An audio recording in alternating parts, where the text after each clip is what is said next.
I think I'm gonna close in this series. But so my greater discussion, what inspired me to make videos today, was I was thinking about how profound animals are as maybe a regulating thing. That maybe animals more so regulate this earth than it can be appreciated. And to this day, animals are our guardians. If you appreciate, like sometimes I do the deliveries at night, and so you appreciate how profound the sense of a dog is. Not necessarily talking about a wolf or a coyote or a jackal, but just like a regular domesticated dog, maybe a larger dog that still is something of a hunting. It still has some of its capacity to hunt, but it's been domesticated. You think about how profound a dog is, what they can perceive. I perceive by the time you perceive a dog, how far off did that dog likely perceive you before you consider yourself perceiving that dog. I think that you that but I think that animals are very perceptive. They're still watching us, but I think they're actually still regulating us. So I think that somehow sometimes like I'll see people walking dogs in the middle of the night, like when I'm doing deliveries, and you'll just see dogs out. And sometimes the dogs are like they're not really more when you see a dog at night, it's interesting like with a person, sometimes they seem like they're not really like being dogs like normal dogs. Like they're kind of like a lot of times you see a dog in the day and they're kind of like they're looking for different stuff. They're nosing around. They're interested in stuff. But you see a dog at night with a owner of some kind, and they look more so just like people. Like they're just like they're just kind of like posted up like people hanging out. But like they're just like kind of like watching. Like they're just out there. Like they're like they're just like they're just seeing you like at night. Because like what I mean to say is that a dog might know a broader picture of what's going on in an environment, at least a few miles out, a few yards out, a ways out. And then so whatever happens or doesn't happen at night, you could maybe say that dogs are being aware of it, and at some point they're actually regulating it. For example, where I live at, there's a dog. A man has a dog that'll sit out at night in the middle of the night, even in the coldest of weather, alone. If so much as a mouse were to go across the street or the alley at night, that dog will be on it. But I think that really we could say that maybe dogs don't bark for no reason. Because like I know when that dog barks, it'll bark like that. Like so I'll be where I'm at, and I didn't hear anyone walk outside of my building, but someone actually did walk outside of my building, and then I'll hear that dog start barking.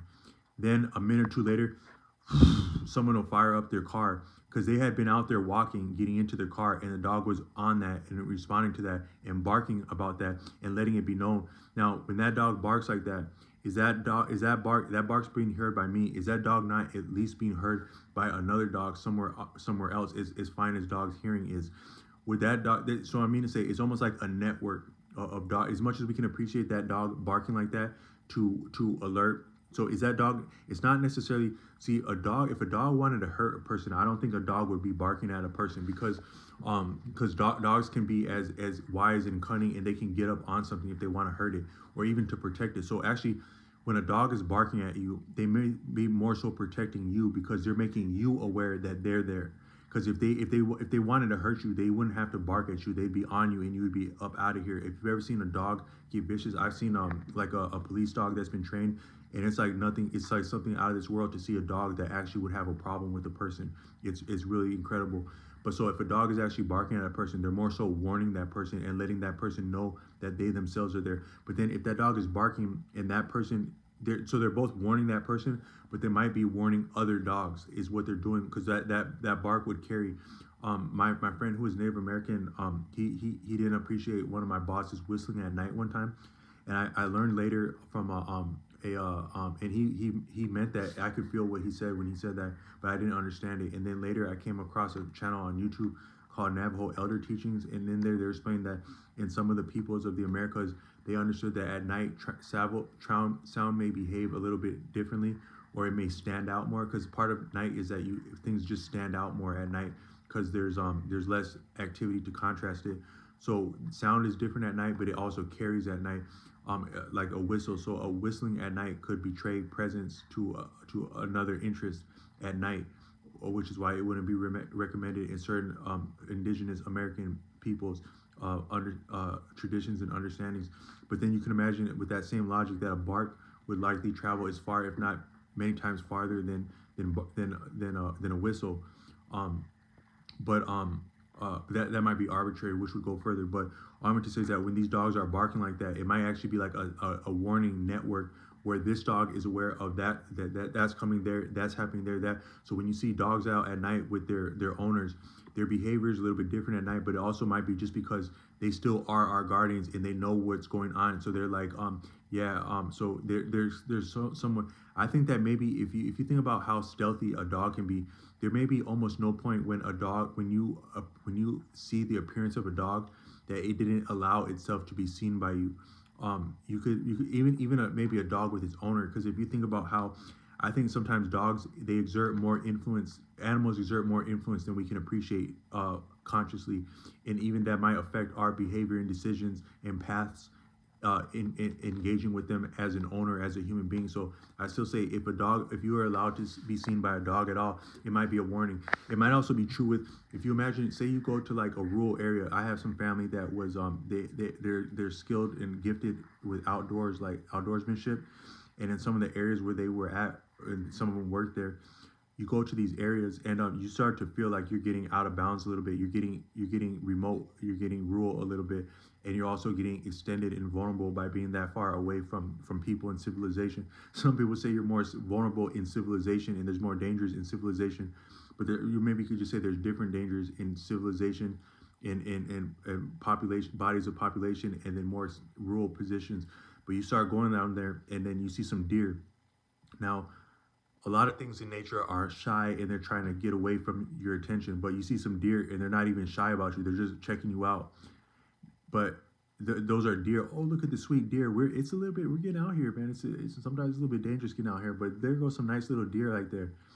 Did you not just get uh uh did you not just get surveyed by some wolves in that moment? Because if you think about how close an animal is to its food source, a deer is to a wolf.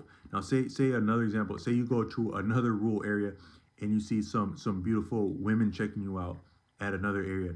Did you not just see some bandits and robbers checking you out? Because one is that those women might be friends. They might have, like, what beautiful woman that do you know that doesn't have a person in her phone that is at least a little bit of a roughneck, a little bit of a roughneck, a little bit of a tough guy in her phone? Or if she doesn't at least have one in her phone, which I don't know if that would be the case, even if she had social media, there'd have to be some on social media. At least one had tried to get in her phone. So nowadays, a beautiful woman, a woman and her phone can't be too far away from a roughneck if she's not also dating a roughneck or related to a roughneck or friends with a roughneck, or a roughneck herself is a beautiful woman. Or if she didn't have her phone on her and she's just out there, how have you seen a beautiful woman where another roughneck or a guy wasn't too far behind her? Like, have you ever had a conversation with a beautiful woman and another guy didn't get in your way almost instantly? I've had a lot of conversations with guys, and a beautiful woman didn't get in our way and there was no beautiful woman to be seen.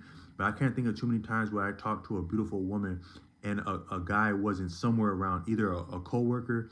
I haven't had like a lot of like dating where where like it would be like a family member. But like, have you had a conversation with a beautiful woman and there wasn't either a coworker, a boyfriend, some male to come interfere or at least distract you from your conversation with a beautiful woman? Has that ever happened for you? It hasn't happened very much for me. So when you see a beautiful woman anywhere, a gas station, you can survey that either one, she's going to be followed up behind, or there's some male wondering about where she's at right now, or looking, or just chancing upon where she's at right now, or in her phone, or whatnot. So you actually just saw to some degree a male as you saw a beautiful woman. And the more dangerous the woman, probably the more dangerous the male. But I'm being a jerk with that. But then also with the deer, so how far behind can a wolf be from the prospect of a deer, their food source, their very life? You could almost appreciate that they're not two different beings. The wolf and the deer are actually the same being, and they've been together this many eons of history. They've never been that far apart enough to go starving. So, but also they're probably nearby. So the wolf in concealment probably saw you as clearly as that deer standing there checking you out.